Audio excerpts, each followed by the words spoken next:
Confiez-nous votre image et laissez-nous la transformer en une identité forte grâce à un accompagnement sur mesure et un suivi personnalisé. De la communication institutionnelle au marketing politique et commercial, Eshima vous apporte des solutions grâce à une parfaite connaissance des outils de l'information et de la communication. Contact 085 113 44 44 085 113 44 44. Eshima Magazine, un nouveau standard d'information. Bonjour, bande kono bozo landa biso partout dans le monde, bande kono balanda biso na face à la caméra, dans la chaîne na biso solo sango ya Congo, oyo ba dispose biso plateau na bango pour expliquer peuple congolais ce qui se passe en République démocratique du Congo, pour démontrer na peuple congolais la politique de l'air en République démocratique du Congo. Qu'est-ce qui se passe? Félix Tshisekedi consulte parce que la consultation c'est déjà demain. Demain lundi, Félix Tshisekedi a la consultation d'une manière officielle. Oyo ezala bandeko na biso bazali banda mboka, oyo bandeko na biso bazana kati ya mboka, oyo bandeko na biso bazana intérieur ya mboka. Donc bokolandango en direct comment est-ce que les consultations du président de la République est en train de se dérouler. Mais de l'autre côté, Kabila interpelle le président des groupes parlementaires à FCC. Kabila interpelle les députés et sénateurs du FCC pour qu'il y a un accord signé entre Félix Tshisekedi et Joseph Kabila. C'est Kabila qui parle comme ça. Il y a un cadre, il y a éclaircissement. Tout l'équipe pour informer le peuple congolais que le peuple congolais, Baïzala, qu'est-ce qui s'est passé dans Makambo Koroana? Qui dit la vérité? Nous avons mwana mboka à Bécholé, à Yeliboso expliquer. Mais il y a beau continuer. Na kati ya chaîne na mwana mboka à Bécholé yoka base TV, to mekaki ko lobali solo to ke général Célestin Balazala qui suspendi. Mais ezalaki azalaki ko pesande intendant na chef d'état-major ya force aérienne. Mais ezalaki po a balongo liete parce que na ba source na biso ne to kendaki to yokaki batu ba yebisi biso ke balongo liete na kanko rolotango to kei na terrain to moni ne azopesa intendant et que ezalaki po na kolongwa na été bolimbi si bomo na mabete nde yango lokwa to pesa bilo information solo na yoka base TV to leki na chaîne ya munene sangwa Congo po to yebisa bino ke bolimbi sa mabezate.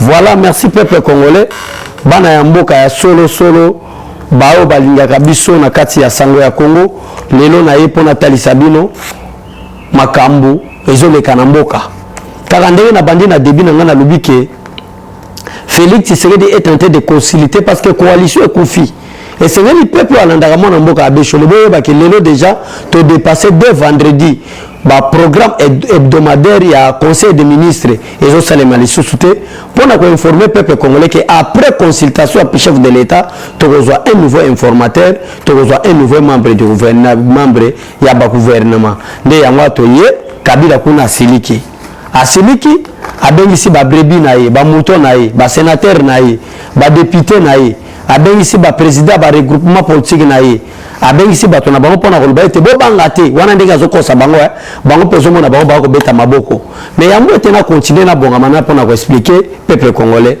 yambo ete ngai na continuer na ko yebisa Kabila boy Kabila zwa nzamba lobi na makomi na ye que il n'y a rien de nouveau sur la terre ngana ko yebiso ke makambo yoso sala Kabila Mobutu pa salaki bato nyonso bazalaki sima Mobutu bazako yebise loyauté fidélité to trahir yote bazalaki kana langage moko tozo réitérer confiance na biso epai na yo to kotika yote mais Mobutu akufa na Maroc lelo bangwanda bazo rene na poto lelo kaka bato bamemaki Mobutu na tombe kaka bango bazo kosa Kabila lelo na kinga kati o Kabila to réalité confiance na biso epai na yo Kabila ne ozo mona biso awa loyauté na fidélité toujours epai na yo cher monsieur Kabila. Laisse-moi que je t'appelle même Messi. Cher monsieur Kabila, il n'y a rien de nouveau sur la terre. Et ça, les dictateurs, tu as des dictateurs en Salema. Au sali alternance, il y a un peuple congolais, information solo. Il est grand temps du fait que de l'autre côté, les États-Unis, à travers l'ambassadeur des États-Unis, à cette déclaration, c'est inutile de consulter Kabila parce que Kabila c'est l'échec du Congo. Il est grand temps. ya koluka moyen au sein de la libération na ba frontière fongama président Félix Tshisekedi abimisa yo parce que soko bimité Hollandi le kuta ya bato FCC bazolobela yo ke loyauté fidélité toujours réitérer confiance na biso et pas na yo na deux mots la loyauté et la fidélité cher messieurs bazokosa yo na koyebisa yo ke la majorité bato zomona bango na kinga kati na yo wana la majorité baza déjà na ngambo na biso la majorité baza déjà pas na biso na cap pour le changement pour être tout en mboka bazo distraire yo il sera grand temps il est vraiment mieux pour toi il y a qu'on se débarrasser avec la politique congolaise au sein de l'exil au Kendenayo parce que dès la semaine prochaine parce que le lundi le président de la République va commencer ses consultations d'une manière officielle alors lundi on attend que banda peuple congolais après il y a un nouveau membre du gouvernement et sora kabile kozalani. Je crois que le président de la République na discours devant le peuple, il y a ma coalition qui keba alors bien clair que prestation à serment à 3 juges de la Cour constitutionnelle ils allaient déjà un état de droit. Kabila Kosuka wapi comme conseil à bon attendre sali. Toi qui est en accord parce que Kabila parle de l'accord. J'ai l'accord, n'a commis accord ango pour n'a expliquer au peuple congolais. Oh bato FCC baki beta maboko balo baete. Nous réitérons toujours notre confiance par la loyauté et la fidélité à travers le président Joseph Kabila. Ça c'est quelle comédie. Et Kabila peut faire l'ambanga nae. Je parle bien Kabila peut faire l'ambanga nae. Azo parvenu kolobake. Il y avait un accord signé. Kabila, en tout cas laisse-moi te dire que osa aventuré. Osa un indiscipliné politique. Accord on a kotanga ngo batuba mona accord oyo au juste le binini. Accord zobina bozo accord ça c'est l'accord. L'accord il y a des dignitaires mi-balés. Au salaire qui accord, puis au temps combo. Faux accord, il y a le quota.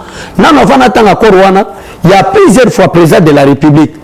Ableki n'a pas médias, que ce soit les médias nationaux, que ce soit les médias internationaux, pour nous expliquer le peuple congolais. N'a pas France 24, n'a pas RFI, tout le monde a question pour nous accord. Il y a une Kabila. Réponse il y a président de la République depuis Azali Eli, Tilelo. Ezali ka réponse wana moko pour nous lobanini, pour nous lobaki makambo accord wana ezali makambo lokuta. Président de la République depuis son élection, le président Fatsi a toujours poser toujours ma question par rapport à l'accord. Les réponses à président Félix Aliboso dans les alaka. Ils ont un accord mogoté ou soit coalition mogoté et qu'on banda ko empêcher ou soit côté mais la prérogative constitutionnelle là ou soit au banda ko lingate et ko banda ko linga ko travailler pour l'intérêt peuple congolais. Coalition na président Félix Tshisekedi dans le baki clair que akobo yango. Deuxièmement, depuis que le président Félix Tshisekedi est président, dans le discours de France 24, alors c'est clair que Azali président de la République par la volonté de Dieu et à travers les élections de son peuple, où était Kabila et sa bande pendant que le président Félix Tshisekedi est le quota. Et enfin le 24, un certain 24 juin, à l'équipe de France 24, le président de la République va tourner dans les journalistes à France 24. Quand dites-vous de l'accord entre toi et Kabila? Félix Tshisekedi était clair que je n'ai aucun accord signé avec M. Kabila. Le problème est que moi, Félix Tshisekedi, je voulais profiter de l'expérience de Joseph Kabila pendant 18 ans. Moi, je vais bénéficier de son expérience. Moi, je vais le protéger. Félix Tshisekedi était clair que Kabila est là, moi je le protège. Et moi je vais donc, nous avons une information sur le point où on a dit que tous les communicateurs et le quota, pour nous avoir sabattu, mais tous les belabino, makambo ezali à sur le point où on a que politique biso to salaka. Et ça pour nous expliquer peuple congolais même azali banda aya kozonga na kasi accompagner que nous sommes obligés de soutenir moi Namboka président Félix Tshisekedi. Donc, si un discours où le président de la République a adressé au peuple, n'a pas conflit entre les institutions, dans le message du président Félix Tshisekedi à Salaki, le président de la République était clair. Et ils ont accord mon côté et que s'il passait volonté à peuple congolais, ou soit accord mon côté pour soutenir l'individu. Le président de la République est clair, ce n'est pas hypocrite. Mais le prouver en face à monde. Na face à monde, na face à peuple congolais. Kabila a fait la paix, nous connaissons. A parvenu que le peuple, nous combo à peuple, non à peuple, que je prends le peuple congolais à témoin, et vous les sénateurs et les députés du IFCC, vous êtes là, il y avait un accord signé, aventurier. Vous aventurier parce que tous un accord, tous les juristes, peut-être moni bango ba expliquer biso accord il y a deux personnalités ezalaka boyete. Tu es un peu un grand, M. Kabila, tu es un grand ancien président de la République et sénateur à vie. Tu es grand, mais comment est-ce que tu peux signer l'accord avec la bassesse? C'est pour montrer aux gens que cet accord que Kabila est tenté de parler, c'est de la comédie politique. Alinga a intimidé le peuple congolais, baza esprit faible, pour nous reconnaître que yoka kune yindi. D'ailleurs, avant d'attendre le peuple congolais accord oyo. Oyebi malamu ke pote Kabila aya koloba makambo accord oyo. Na ba réseaux sociaux circulé que président Idriss Déby à Tchad na président soki nini bazoloba bakutani na président Félix Tshisekedi balobi ete Félix Tshisekedi ake Kabila za très dangereux aboma coalition te asika a protéger Kabila eza biloko lokuta pona ko intimider bato baza esprit faible. Ça je vous dis la vérité. Kabila n'a pas la force comme Kadhafi. Comment est-ce que nous avons dit ma information au Kota Bongo? Kabila n'a pas de force plus que Saddam Hussein. Saddam Hussein a cédé qui n'a pression américain, tia qui n'a pas koufa. Kadhafi a cédé qui n'a pression français, tia qui n'a pas koufa. Mais Kabila quand l'intimidation à carton jaune, il y a un carton rouge, il y a un tigre, c'est d'un pouvoir. Alors les lois ont dans Okosa, qu'on le été, ils ont un accord. Tika comédie, mais c'est Kabila, il est grand temps, il y a qu'on s'occupe de Bilanga, na mongo yibi peuple congolais. Pour te bénéficier un jour, il est grand temps. Donc on a un espace à moumen na kinga kati kende ko sala Bilanga, boko la kaba soso, boko la kaba ngulu, musala peut-être aux avons sala à l'époque kala, avant comme président de la République. Tu dois faire beaucoup attention, mais c'est Kabila. Tu dois beaucoup respecter les chefs de l'État. Tu dois beaucoup peser tes propos. Bah propos sur le banana, sur le banana no yenge, sur le banana ndenge, pour nous intimider le peuple. Et nous sommes là pour réveiller le peuple congolais. Que ça Kabila est tenté de dire la vérité, ça Kabila est tenté de dire des mensonges. Or que depuis que Kabila est Kabila au Congo, en 1997, parce que Mboulo Kabila kota Congo en 1997. Avant 1997, combat Joseph Kabila na Congo ezala raté. Combat Joseph Kabila est na Congo en 1997. Na entré à Afdel, un réfugié, basé le coup la moi il bâti na sac ya Afdel à côté na Congo, les gars comme il y avait des accords internationaux. Zelana tangilana peuple congolais accord ango. Voyez balelo. Peuple congolais n'a pas consultation à président de la République. Ndé Awa Kabila a brisé silence. A bien et yindi awa arrestation comme il prie. Cour constitution va prêter serment. Tikana benga ba mouton nanga, tikana benga ba député nanga, tikana benga ba sénateur nanga, tikana benga ba président ba regroupement politique nanga. Na kosa bango porte ba pesa nga tali lo ba mo ya fidélité. Kane na uchi ko lo ba mo butu pe ba za lo ba bango. Loyauté au président fondateur, fidélité au président fondateur. Mais Mobutu wana moi si na bana lelo bazana exil moi bazo na mboka ezate Mobutu wana bakinda ko enterrer na Maroc yemoko mais c'est Kabila le Seigneur est en train de t'enseigner que bana biloko lokuta si tu as besoin d'une longue vie na Congo marqué na ko bomobomi bato marqué na makama mabe osali na Congo un réfugié a comme président de la République l'espace il y a 3 ans et demi a comme président na mboka Moutazako lata bikumba a comme président de la République Moutazako yeba koloba te ba ye lycée français na Congo awa ayebi koloba bali koloba pe ba corps ba bikumba otiki lelo o papa ba yebi sope impact ya parfait na nzoto ndenge zalaka impact ya français o bongisi mo atentire lelo pe yo komi koloba yo Kabila yo totanga na accord pour te expliquer peuple congolais tala mo accord Kabila zo bimisa ngo peuple na kotangela bino ngo po bomona le kuta que Joseph Kabila c'était mon père de la mensonge. C'était un indiscipliné, quelqu'un qui n'a pas reçu l'éducation politique. Joseph Kabila, je cite même les noms. Ça c'est quelle indiscipline? Vous voulez tromper qui? Vous voulez blaguer avec qui? Faites attention monsieur, Kabila faites attention. Alors, totangana no akorango, bolanda accord ndenge zoloba. Botali accord ndenge lobi, totangi akorango après tout expliquer peuple congolais. Yoka makambu, Kabila zoloba na accord. Balintitilango accord pour la stabilité et la paix au Congo. Accord. Yoka balobi entre les sous-signés des points. Mais c'est Félix Tshisekedi Tshilombo, autorité morale du regroupement politique Cap pour les changements, cache en sigle. Et M. Joseph Kabila Kabange, autorité morale du regroupement politique Front commun pour le Congo, FCC en sigle. Il a été convenu et arrêté ce qui suit. Des points. Pour une passation du pouvoir civilisé, une alternance durable et pour la stabilité et la paix en République démocratique du Congo, les sous-signés de première part, c'est-à-dire le président Félix Tshisekedi, acceptent les conditions suivantes. Article 1, immunité totale pour le clan Kabila. Entre parenthèses, cela veut dire famille et dignitaire de son régime, pas de poursuite, pénale par tous les crimes possibles commis. Entre parenthèses, crimes économiques, crimes de sang et autres. Kabila veut tromper avec les qui. Article 2, concertation entre les deux leaders, c'est-à-dire Tshisekedi Kabila, avant toute mise en place, notamment dans les services de sécurité, c'est-à-dire l'armée, la police et les services de renseignement, magistrature, entreprises publiques et territoriales. Article 3, soutien lors de la présidentielle de 2023 par la famille politique de Tshisekedi de la candidature du FCC, famille politique de Kabila. Fait à Kinshasa le 8 janvier 2019, Félix Antoine Tshisekedi, autorité morale du Cap pour le changement. Joseph Kabila Kabange, autorité morale du Front commun pour le Congo. Témoins internationaux. 1. Uhuru Kenyatta, président de la République du Kenya, sans signature. 2. Ali Sisi, président de la République d'Arabe d'Égypte, sans signature. Deuxième mensonge. 3. Cyril Ramaphosa, président de la République sud-africaine, sans signature. Des témoins nationaux. Delphin Kaimbi, sans signature. Célestin Mbala, sans signature.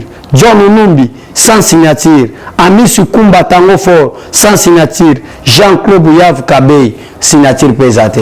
Les mensonges. Nalingana tango kaka pour démasquer le coup à Joseph Kabila, pour prouver l'hypocrisie Kabila Zalakanango. Kabila, il est le grand temps de se repentir dans l'hypocrisie aux Osala, de se repentir dans le couteau aux Osala. Tika ba comédie. Là, on ne joue pas avec la politique, on ne blague pas avec la politique. La politique peut te ressusciter et la politique peut t'enterrer. Si la politique est ressuscitée, il est grand temps de s'occuper de Bilanga pour trouver sa jeunesse au tigre na chômage Moulaï pendant 20 ans reine no misala.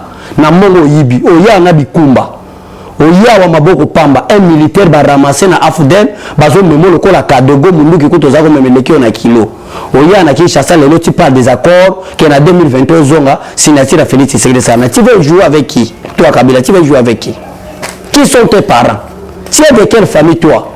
Toi Kabila, moi j'adresse à toi. Tu es de quelle famille? Pour parler de n'importe quoi. Sentiment à pouvoir. Sentiment à pouvoir, tu veux jouer avec qui?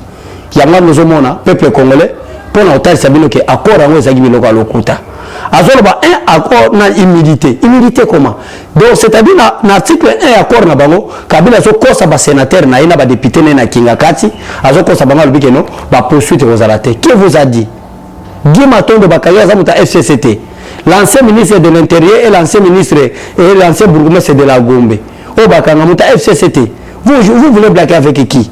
Vous voulez tromper qui?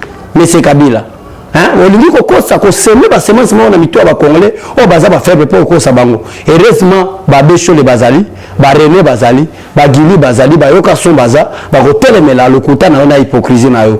Hypocrite mo boy, oser le ba n'importe quoi. Na linéa 2 na article 2 na cher congolais, azolo baké. Na nomination au sein de l'armée, de la police, dans le service à renseignement, et c'est une concertation, il y a des personnes. Mais Félix, c'est ce que vous nommez Batawach. À cette concertation, je regrette beaucoup Joseph Kabila. Peuple besoin d'Andabiso. Parce que besoin de photocopie, il y a accord en Bandiko Bimisa.